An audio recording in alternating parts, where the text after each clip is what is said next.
Well, welcome back to Scrolling Along with Susan. It has been a while since I've done a video. I've had retirements and birthdays and weddings and things going on, and it's summertime with the garden, so it's been hard to come back into the shop and get some things done. I'm in the middle of doing a tongue drum, but I'm going to stop and do another little video of something that I've been thinking about doing. I make spoons and spatulas and forks, and the next spoon that I want to make, I don't have one of these round,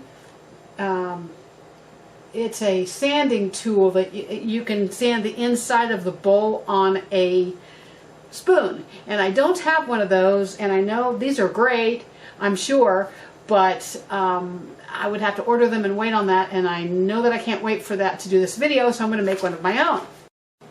I am so excited when I get to use one of my jigs that I have made previously in another video. This is my vise I'm going to be using to hold my bouncy ball in place to drill a hole. So I got these, they're just 6 bouncy balls. I think they were about $3 these days. And I sanded it to get rid of that little crease so it's nice and smooth. And I'm going to hold it here so I can take it over to my drill press and drill a 1/4 inch hole right in it. This is an old chuck that I'm going to be using. It's a bad Phillips head driver, so I'm going to bury it about, I don't know, 1/2 inch deep into the ball. You could of course use a hand drill for this, but I have a drill press, so that's about, it's a little bit over 1/2 inch deep. That's how deep I'm going to go with this.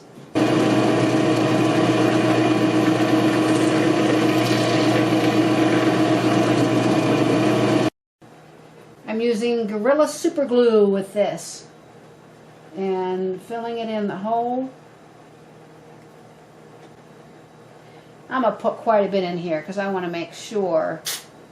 So this is bonding metal to rubber.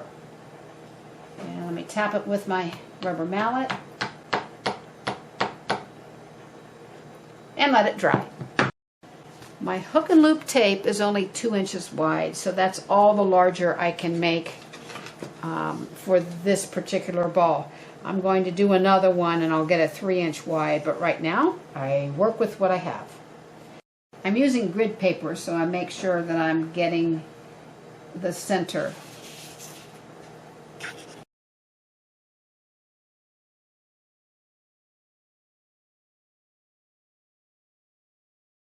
Pretty hard to see. And I'm going to be cutting it out, and this is going to be my template.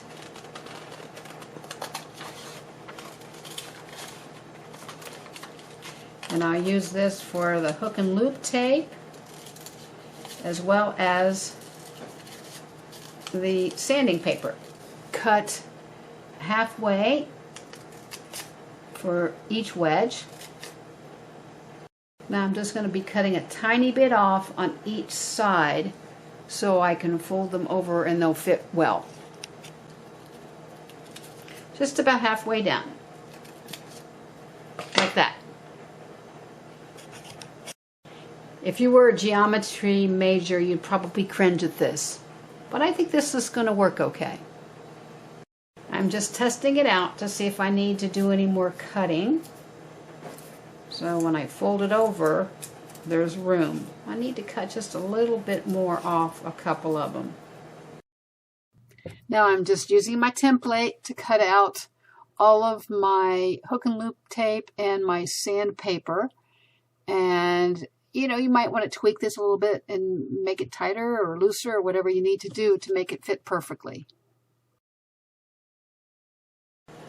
I'm hoping this adhesive is strong enough on the back of this hook and loop tape. If not, I can always attach it with super glue. It is not going to stick. It looks good and I think it'll work. I just need to attach it with super glue because it does not have enough adhesive on it. I couldn't video using the super glue because I had to work really fast, but check it out. There are very little gaps. There's nothing that's overlapping. It's holding really well, And now I'm ready to put my sandpaper on. I drew my circle on my 220 grit. I'm going to cut that out, and then we'll use the template to draw where I'm going to be slicing. Cut the sandpaper in the same manner. Some people use X-Acto knives and self-healing mat, and I do have that, but I have my scissors here and I decided to try it with that. Alright, here we go. I'm going to offset a little bit from where the lines were before.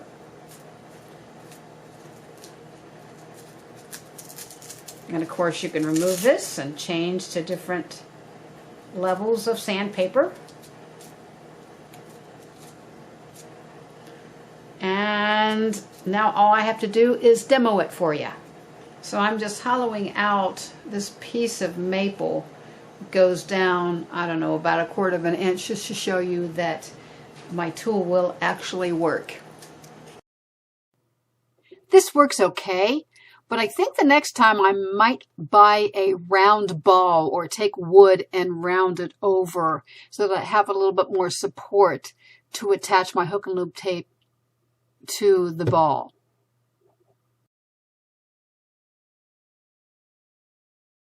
Well, this was a fun one to make. I think the next time I will buy the 3-inch hook and loop tape so I can bring it around the sides a little bit more and then cut them a little bit longer.